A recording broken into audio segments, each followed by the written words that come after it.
This is the Conservative American Message, hosted by yours truly, the one, the only, Cam Lau. Before I get into today's episode, I have to ask one small favor. Please go ahead and give us a 5-star rating wherever you listen and share the show with your friends.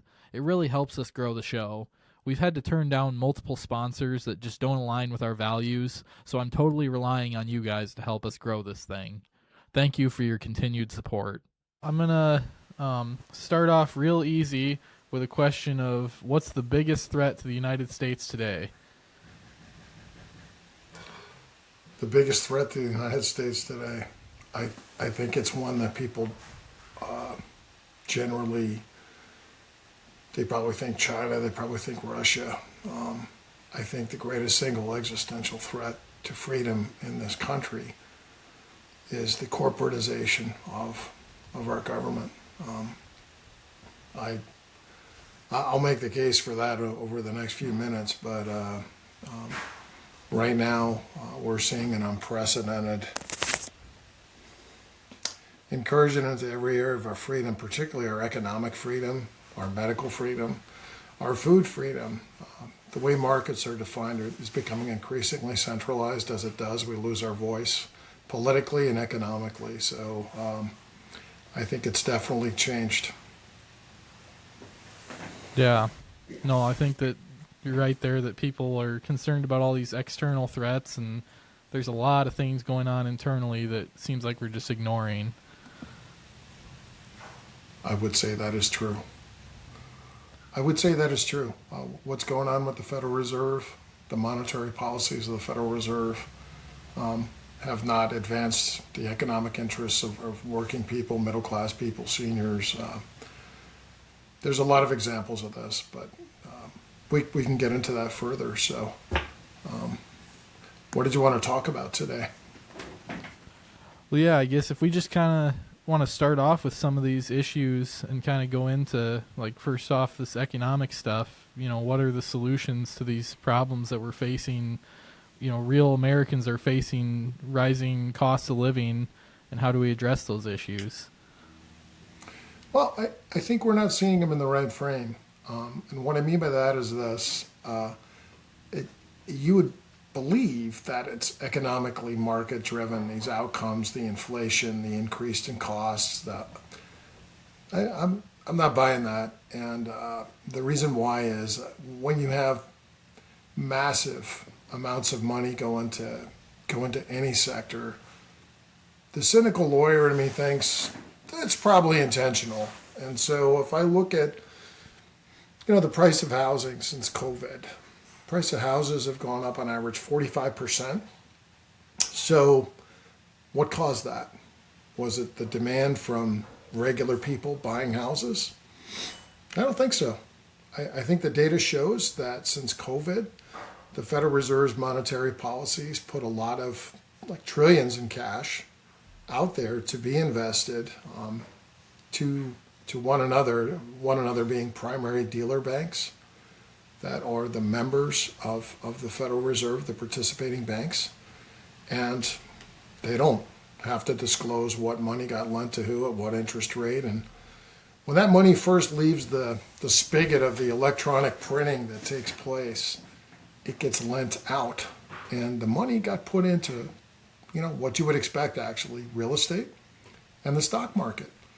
But here's the problem, working people, wage earning people, they don't benefit from that. They just get the bill for the inflation, as do all of us. But seniors get hit with a 20% bite out of their retirement with the inflation from the last 3 years. So I think the fact that there is not meaningful accountability to the people of this country when the Federal Reserve has monopoly control over our credit and over the value of our currency, that's a real problem. And it is not translated well for the middle class at all, or retired, just regular working people, or a young family that wants to buy a house. So reality, price of house goes up, it takes it beyond the reach of people, they're forced to rent, or they have to borrow more money from the banks who already profited from investing into real estate,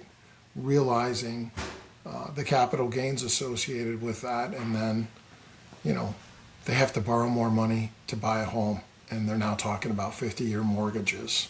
So when I look at that, and then, oh yeah, we get hit with a 20% inflation while you're printing the money and investing in real estate, where do we win? We can't afford a house, and our money's worth 20% less, and it looks like you made billions, hundreds of billions. So that's not serving the people of the country. Obamacare, it was sold to us as being affordable. No, basically what it was monopolizing health insurance into 5 major carriers. That the increase in premiums that you are seeing, that I have seen, it's not market driven, it's greed driven. The premiums went up 200%, so did the profits. So this idea that it was all medical costs driving the increase in premiums and their hands are tied is nonsense. And extending Obamacare subsidies that the taxpayers have to pay for is patently unfair, because we're already paying the higher premiums, we're already getting hit with the inflation. So, the regular working people of this country are getting hit with a government-generated economic buzzsaw that is making life way, way, way more difficult. My wife is working in the kitchen, and it's a little noisy, so I'm going to close the door. So there's a lot of examples of the corporatization of our government, where the government basically, we think we're electing candidates. Really what we're electing is the donors of candidates through the super PACs, through the big donors. They're running the show, not the people we're electing, unless you find people with the courage, and they're out there. But the people of this country, if they want their freedom back, if they want their economic freedom back, you got to do your homework and get behind the people who are actually going to stand up for you, and not just advocate for corporate donors. Yeah, well, and I think it seems like Republicans or Democrats, whoever's in charge, the deficit continues to go up. We continue to add to the national debt. Republicans might so-called cut taxes, but in the end, they're really still spending more and more, whether they're taking it out of our paycheck today or later on down the road through inflation and those means. So how can we hold Congress to, just reducing the deficit even, let alone tackling the national debt? We have to put it in a frame where things are real. So here's the reality. There's a lot of corporations making a lot of money on deficit spending. That's why we are where we are. Inflation is incentivized by the Federal Reserve. When the money is first printed, it basically keeps the value that it has in the moment. But like a month, 2 months, 6 months, a year later, our money is worth less because you keep printing money with nothing behind it. Fiat currency generated by a central banking system that's owned by private sector banks is not serving the people of this country. We either need to audit it or end it, but how monetary policy is meted out has to change, because right now, the people with assets, they're going to do okay. The people without the assets are going to be buried. And it's immoral to stay this course. And, when you said whether it's Republican or Democrat, you're right. There's a thing called the uniparty. And the uniparty is in the business of business. They treat the government like it's a business. And it's really not about protecting people. It's about figuring out ways to exploit and use the government to make money. And that's what it's become. So do you think any of these reforms are actually doable? What's the first step we need to take? Do we need to get term limits enacted? Do we need to, pass some type of legislation to force a deficit to be only a certain percentage? What's the first step? I think the first step, and I hope it doesn't come to this, is I think we have an emergent situation right now. We've never had conversations this serious about the collapse of the dollar before. The collapse of the dollar means the collapse of the middle class. It means the collapse of retirements. It is a very serious thing. And I've actually studied out market crashes. A lot of them were, in my view, engineered, and the outcomes that are created by these massive stock market crashes, you see some very wealthy people swoop in and take advantage of the whole situation. My mother lost half of her assets in a market crash.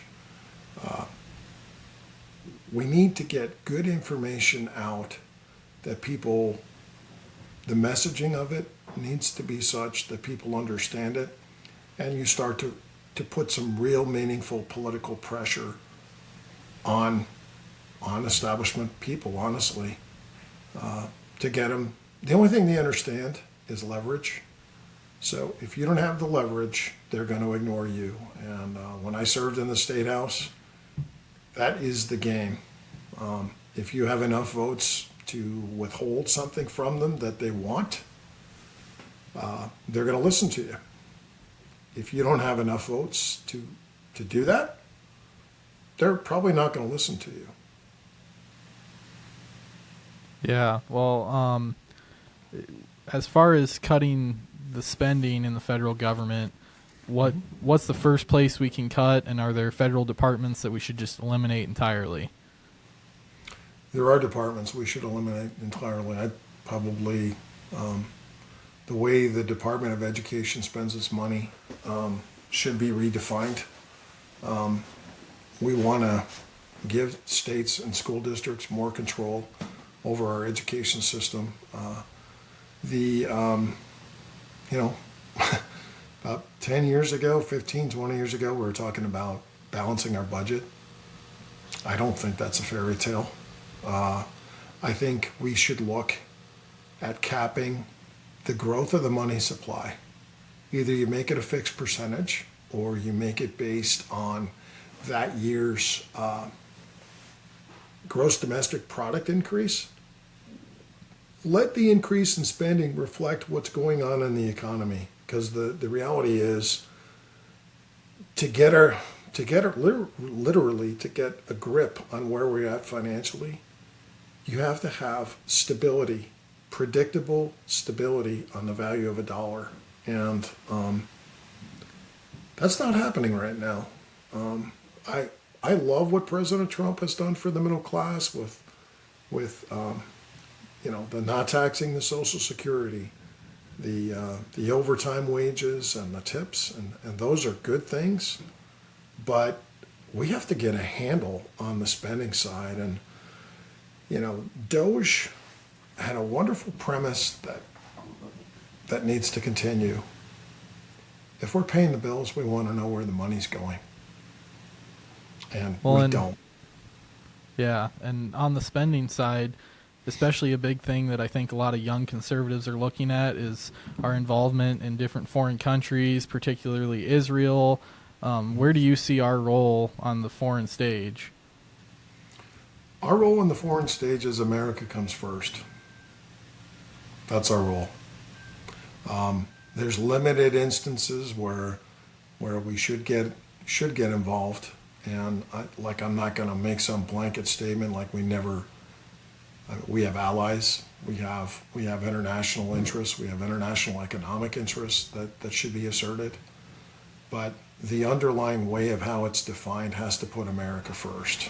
And our country literally has been ravaged by government policies that send hundreds and hundreds of billions of dollars overseas.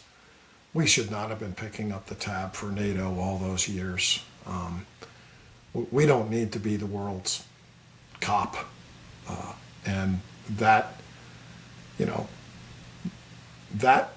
is inconsistent with our long-term economic security. If we don't have economic security, it doesn't matter how many tanks or how many ships or rockets or missiles or bombs you have.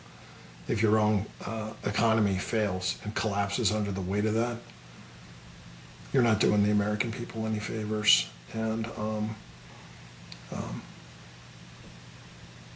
that really needs, the issue of AIPAC has been discussed. I would probably not be somebody who would take AIPAC money. America's interests do have to come first. Is Israel an ally? Yeah, they are. Is Israel a friend? Yeah, it is. Am I pro-Israel? Yes, I am. But my frame will be defined by my paramount concern will be an America First agenda.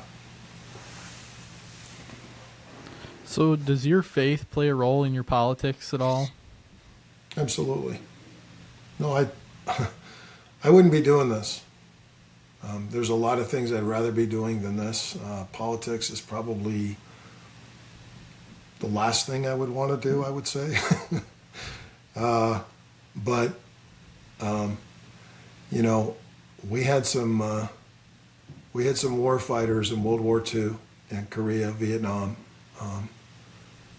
Our military that sacrificed everything to preserve freedom, and it was given to us. And we have a responsibility to our children and to our grandchildren to make sure that they have that they have the same or similar American dream opportunity that we had. And I think this is like the first generation, honestly, where we're looking at it and we're thinking, are our kids and our grandkids going to have the same shot we did? No. And that has to be corrected, because that isn't right. You cannot run up enormous deficits and hand the bill for it to the generations that follow you. That's I think it's immoral to run up big bills and then expect your kids and your grandkids to pay for it. And it's not that the American people themselves are running up those big deficits. It's the politicians that are controlled by the big donors that make a lot of money on the blood, sweat, and toil of the American taxpayer. Well, and I think it's frustrating, especially for young people, because it feels like the finger gets pointed at us that, well, we're just lazy and all of Gen Z is all woke and stuff. And there's some truth in that. There's a lot of people that probably aren't pulling their weight. And I don't know if I necessarily agree with the sentiment that we're all doomed and we can never buy a house, but there's certainly challenges. And I think that a lot of the politicians and older conservatives kind of just laugh at the younger generation that all of our worries are just nonsense. They're not nonsense. I think the worries of your generation are very well founded. When the price of a house goes up 45% in a few years, that's a problem. The average first-time home buyer is now 39 years of age. Not too many years ago, it was 30. So the realities of that, you're going to have more people renting. You're going to have less people who can afford a house, and the ones who can afford a house are going to be paying more money for a longer period of time to have what I think is foundational to the American dream. Owning your own home is a way you build wealth. If 80% of your income is going to the U.S. government, the state government, a bank, and an insurance company, which it's beginning to look that way. By the way, that is my Yorkie. Can you guys hear that dog barking? Anyway, I might actually go out there and put her in the bedroom because she's pretty noisy. Where was I going with that? If 80% of your money is going to the government, a bank, and an insurance company, is that freedom? No. No. And your generation needs to rise up and start putting some political pressure on the people writing and spending lots and lots of money and expecting your generation to pay for it. Your generation needs a wake-up call because you are being robbed blind by big government spending. And Absolutely. the realities that it's creating for your economic security and future are daunting. Daunting. And Charlie Kirk talked about it. You guys need a clarion call. Like, who's actually going to have our back in the economic sphere of our lives? That's very real. And I hope that somebody in Generation Z takes that on and gets it out in the public square. I would be willing to do it, but it needs to be done. Yeah. So you mentioned that politics is probably the last thing you'd ever see yourself wanting to do. What was it? At what point did you decide that you wanted to run for the U.S. Senate? You served in the Iowa House, and you ran before for Senate. Now, is this your second time running now? It is. It is. I'm not doing this for a podium or a platform. I'm doing it because I truly. I did missions work in Kenya. I actually ran a nursing home visitation program for 18 years. I walked into the Iowa Veterans Home and figured out pretty quickly that some men there were being abused. We turned in the commandant, Senator Edler, and I, and that son of a gun lost his job 3 months later for stealing $100,000. I don't look the other way when people are being taken advantage of. Not going to happen.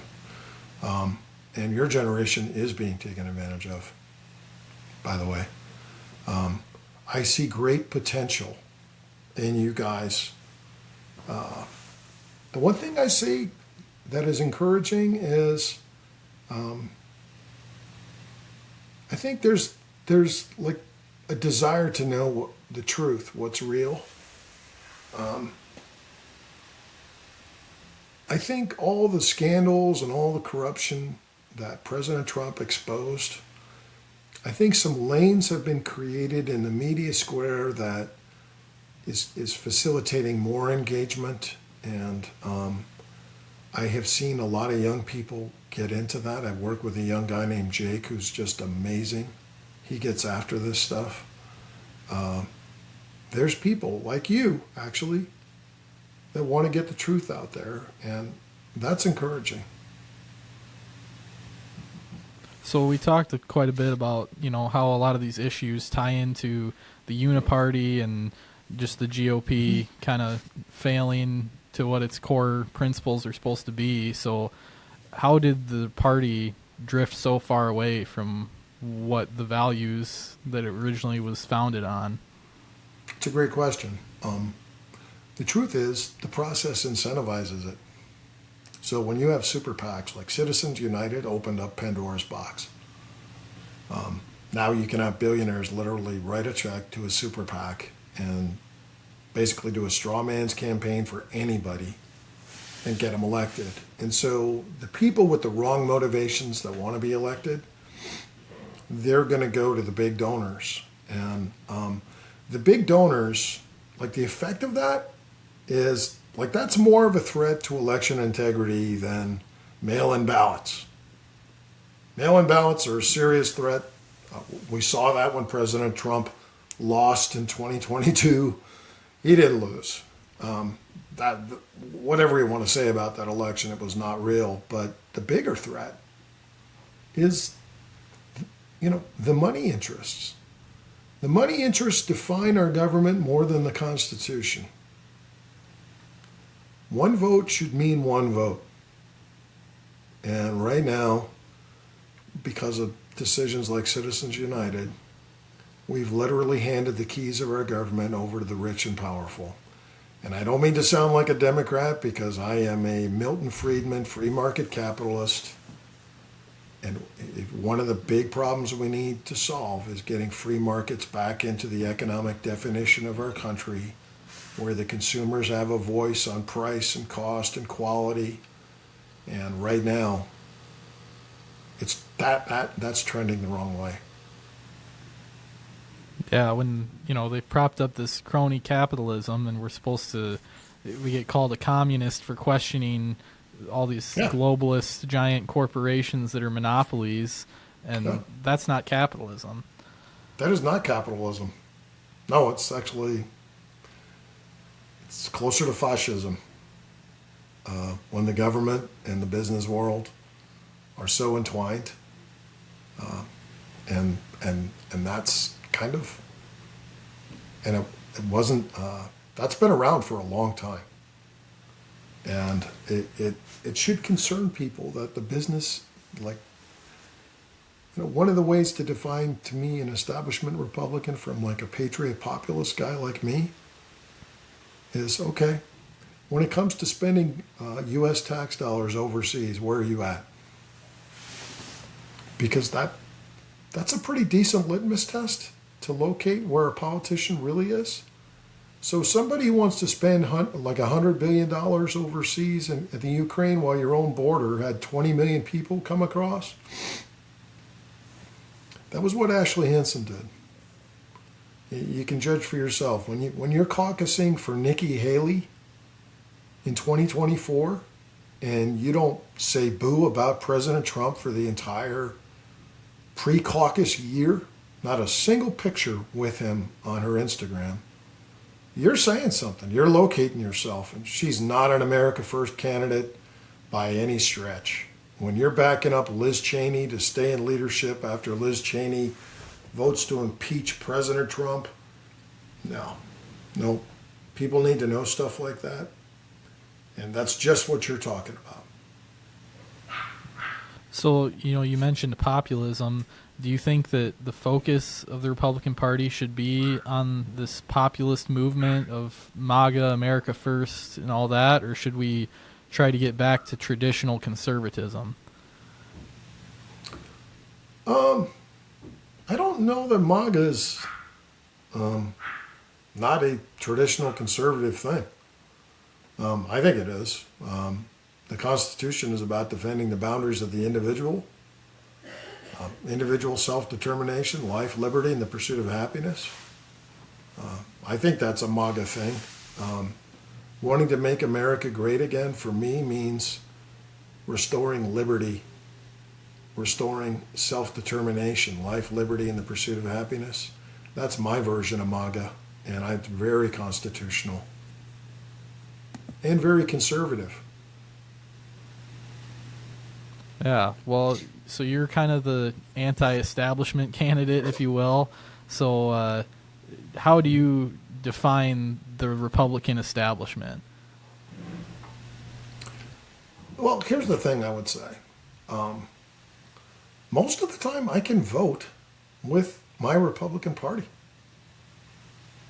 Where I have a problem is if you expect me to just do everything you say whenever you say it, even if I can't reconcile it with my conscience, no, I'm not on board.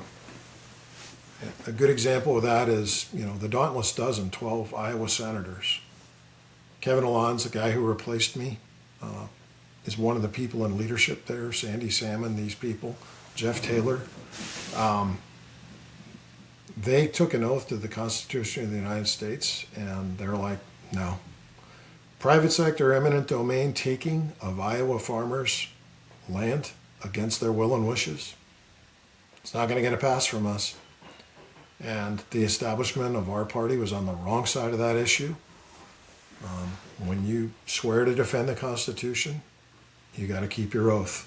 And in my view, those 12 people did. And in my view, that the ones that didn't do that, I think they violated their oath that they took to the people of Iowa, to the Constitution. And that's a serious breach for me. Do you think that the establishment is afraid of primary challengers? Absolutely. No, absolutely they are. They don't want to be challenged. They just want the same, do no harm mantra, like if I'm a Republican and you're a Republican, you can't primary me. So those 12 senators who stood their ground, they lost their committee assignments, a lot of them. Some of them lost chairmanships. You can forget about campaign money for those people. They paid a very steep price politically to defend the private property rights of Iowa's farmers. People need to know that. So are there things that the Republican Party is too afraid to speak about, and things that we're just compromising on a bunch of issues? Well, what specifically do you mean? Well, it just seems like to me, even compared to what's in the party platform, the Republican Party, both in D.C. and in Des Moines, just don't seem to care about a lot of the core issues that the voter base, whether it's gay marriage, abortion rights, these different things that Republicans, I think, have been very clear on in the grassroots sense, but our politicians seem really wishy-washy on. And why is that? Why do you think that is? I think it's because the big money interests are making the votes and they're not representing the people of Iowa. I believe marriage is between a man and a woman. I believe in Jesus. I'm not going to apologize for that. I believe our rights come from God, not the government. And to me, that's what a Republican meant. A big part of that is the faith that you have in your heart towards God should be reflected in your politics. And I don't think you can reconcile some of those positions of not standing strong for religious freedom, for traditional marriage, for life, liberty, and the pursuit of happiness. Those are boundaries your faith requires you to stand for. So but then when the you defining question, like what you're saying, is why don't they? Because their donors tell them not to. That's why. So did you face a lot of pressure when you were in the Iowa House, whether from outside donors or from party leadership? Were you pressured to vote against your conscience a lot, or only on a few occasions? In fairness to the people that were leaders over me, there's probably like 3 or 4 votes when I was in the House. I was only in the House for a year, but I butted heads, and I wasn't obnoxious about it. I actually worked out a deal with leadership on a workman's compensation bill where I'm like, I can't vote for that bill. And I had 8 other House Republicans that agreed with me. I got called into the office and said, what do you think you're doing? You're a freshman? Where do you get off getting your little ringleader routine when all these people want this workman's compensation bill? And I said, it's wrong. You can't do this to people. You can't do this to working people. And because I'm a lawyer, I'm somewhat conversant in workman's compensation. I'm very conversant in medical malpractice, obviously, but I had a legitimate difference of opinion, and my job is to represent the people of Iowa. So I stopped that bill from being passed, and it forced them to make a deal on it. And they were not happy with me. And they let me know in no uncertain terms, you're like committing political suicide by standing up to us. And we have long memories here. And when I got over to the Senate, Majority Leader sat down next to me. He slapped me on the thigh 3 times, and he said, I don't know what happened in the House, but over here, you go along. You want something, you will go along. And I walked over to his desk a few minutes later, and I said, well, I'm a no. But, it wasn't disrespectful or vitriolic. I just said, I'm not going to roll that way. And because I represent the people, not the party. That's the distinction. That's the distinction that the 12 Republicans who stood up for private property rights, that was their distinction. We represent the people, not the party. And that's when people get pretty upset. So does taking on these internal issues within the Republican Party, does that weaken the party and split us up into, where we allow the Democrats to take control? I don't think it weakens us. I think here's the thing: you need a moral compass. You better use it. So if the argument that we can't have any disagreements because it'll weaken us, well, okay, what do you stand for? I think you're a lot stronger when you stand up for people than you are when you stand up for business interests. Look, on that pipeline thing, there's little or no precedent for private sector taking of private property. And you need a very compelling justification to do that. They didn't make their case. They didn't make their case that would justify taking away Iowa's farmers' private property. No, you didn't. You know what it was? There's billions of dollars of tax credits in play. Let's call it for what it is. It's a money thing. It's not a people thing. And all you have to do is look at the donations made to the people that were on the wrong side of that issue, and that'll tell you why. Do you think that the party underestimates grassroots Republican efforts and thinks that we'll just go along with whoever they prop up? They have. I think they will continue. But they're on the wrong side of it. In the long run, we're going to win. Because now I think there's a lot more clarity in politics than there's ever been before. We have 22 people who work with the Iowa Liberty Network.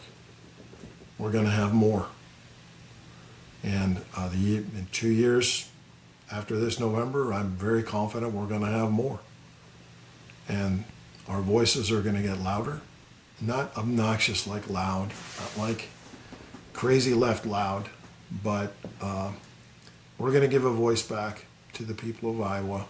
We're going to give them genuine advocacy that represents their interests. That's what we're there to do, whether it's on a state or federal level. And it's growing. So tell us a little bit about the Iowa Liberty Network, how you started that and what that's all about. Sure. Well, I served in the State House 6 years, and I got a front row seat on how things work.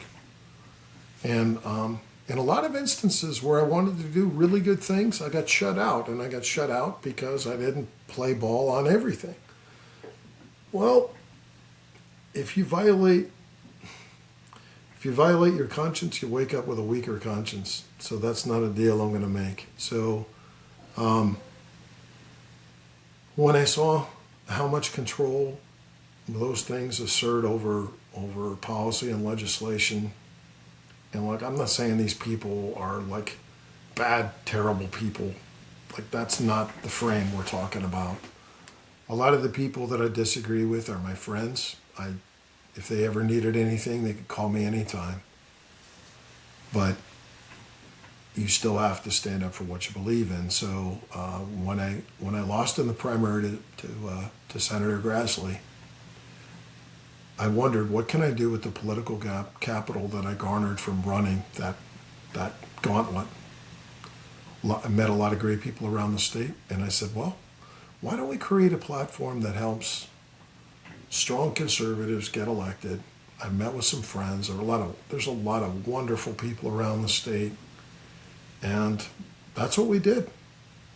We put together a lot of the pieces that go into running a campaign, that go into getting good information to people at the State House. They have a community there. They know each other. They break bread with each other. They study their Bibles together. I mean, if you're a strong Christian conservative and you want to run for office, you're not going to be alone at the State House. You're going to have some good friends there, and so that's why I did it. I thought, what can I use that's of practical value? Well, let's try to get some good people elected, and that was the idea and the intention. And I actually believe that the Lord put that on my heart to do that very thing. So do you think those same grassroots activism efforts can be brought to Washington, D.C., that the Republican Party at that level can realize the value of the grassroots Republicans? Absolutely. I mean, you have to start somewhere. You know, it's like, journey of 1,000 miles begins with a single step. Well, let's start walking. And let God and your convictions lead you, and keep walking. And I've seen courage in D.C. I've seen what it looks like. I've seen some senators. I've seen some representatives take some tough stands on some tough issues. In the end, you have what defined you. When I first got to the Iowa House, there were very few people that had this frame. There's a lot of them now. There's a lot of wonderful people in the Iowa House of Representatives. Charlie Thompson, Mark Thompson, Zach Deacon, Samantha Fett, Helena Hayes. Lots of good people over there, and there's lots of good people in the Senate, and they are representing the people of Iowa. And I think you can do the same thing there. It's going to be hard, but I wouldn't be pursuing this unless I thought I could make a difference. Yeah, and so I want to get into a little bit about, Ashley Hinson. Where do you see that you differ from her ideology? I don't know that ideology is like the best word there. I think the best way to define what somebody does is how they vote. It's not your speeches, it's how you voted. And if you look her up, there's a thing called the Freedom Index, there's a thing called the Heritage Foundation. They actually keep box scores on people. She didn't do well. For conservative values, she doesn't do well. She voted against traditional marriage, where every state in the union has to recognize gay marriage now. I don't hate anybody, but traditional marriage is something I'm gonna stand up for. It's not something. My opinion on it is never going to change. And a lot of people in the state where their faith defines them, they're not going to be on board with that. And I wasn't on board with that. And she also said when she first ran for Congress that she was okay with banning conversion therapy. Conversion therapy means parents don't have a right to get their kid into counseling if they think they're trans or gay. That's banning conversion therapy. She said that publicly in an interview with Iowa Safe Schools.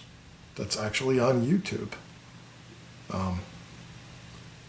With all the indoctrination that goes on in our public schools, and you're going to tell a parent that they can't morally guide their kids?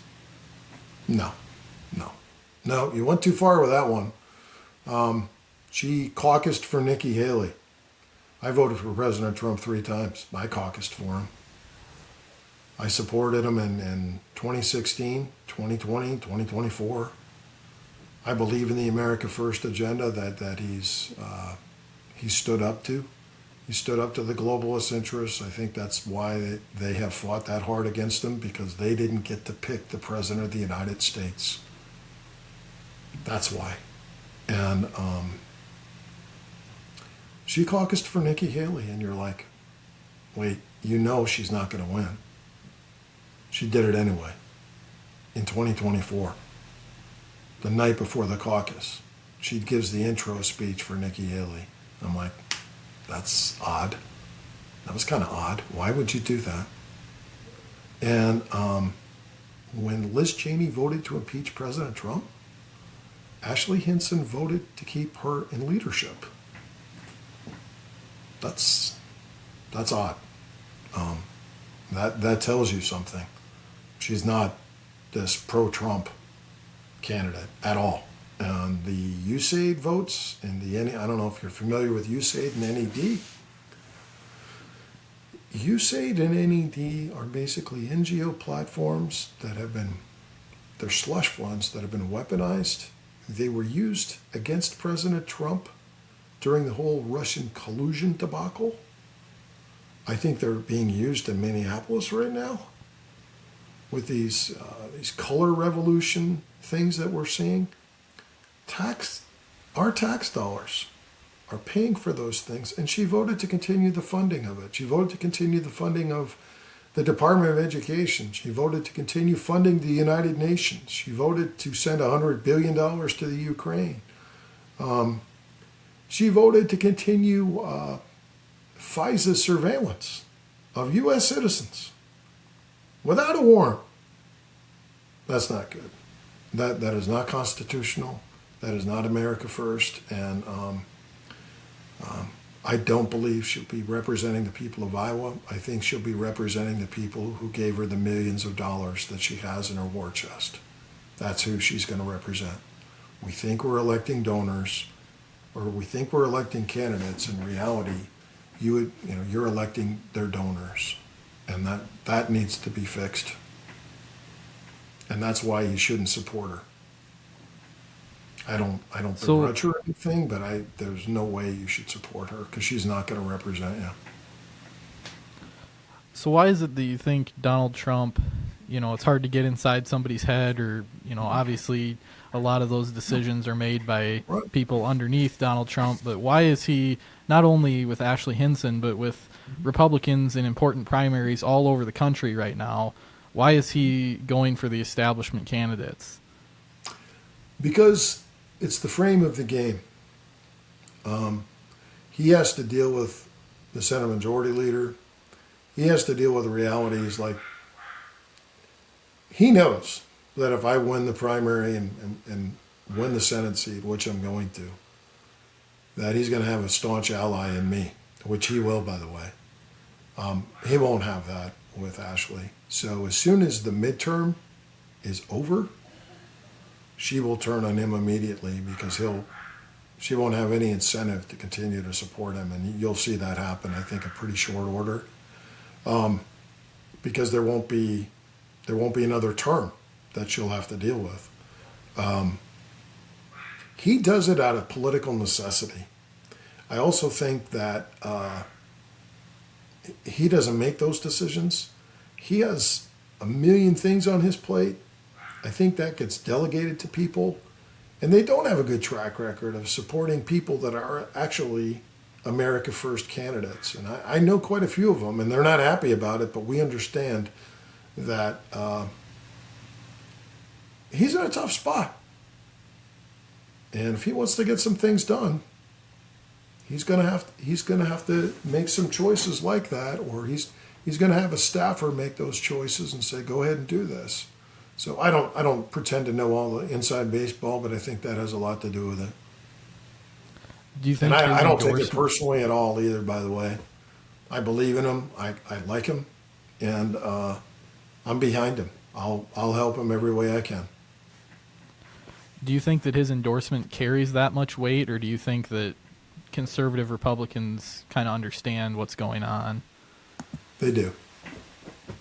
I think they do. I won the straw poll. The straw poll, I think, won 54-46. If you don't count Lynn County, we beat her thoroughly, and that was a 1,000 vote, close to 1,000 votes. The sample size. We're actually doing pretty well. She, sooner or later she's going to open up the checkbook, but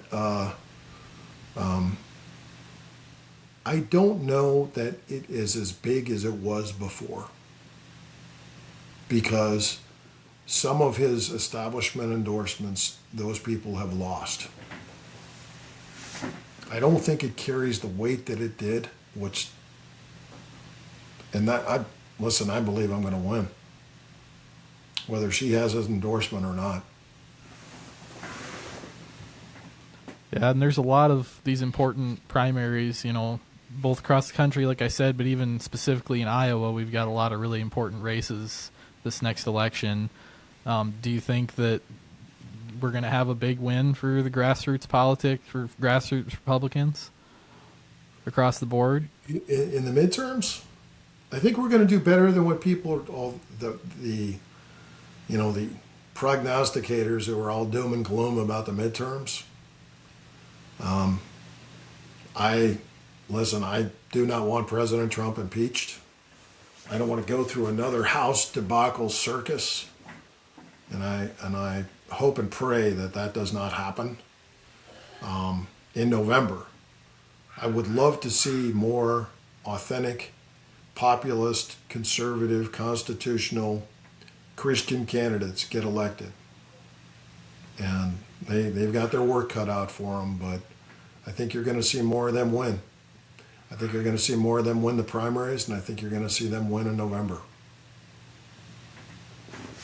Well, I think you've done a lot of awesome work in the state and everything you've done politically to help other candidates through the Iowa Liberty Network, all of that. Where can people go to learn more about Iowa Liberty Network? Sure. They can go to iowalibertynetwork.com. And on my Senate campaign, they can go to carlinforussenate.com. And here's one thing I want to leave you with. This is not a me thing. This is an us thing. I couldn't move my campaign 10 feet without the people that work for me. I have very good people working for me. I have a very good group of volunteers.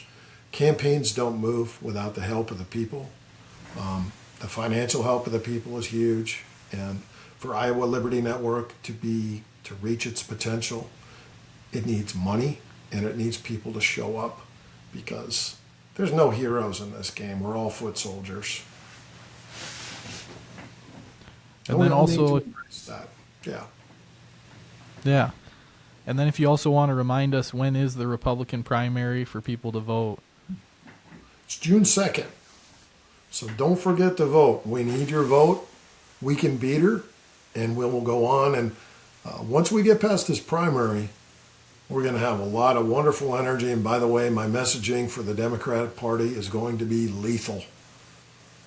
It's going to be lethal.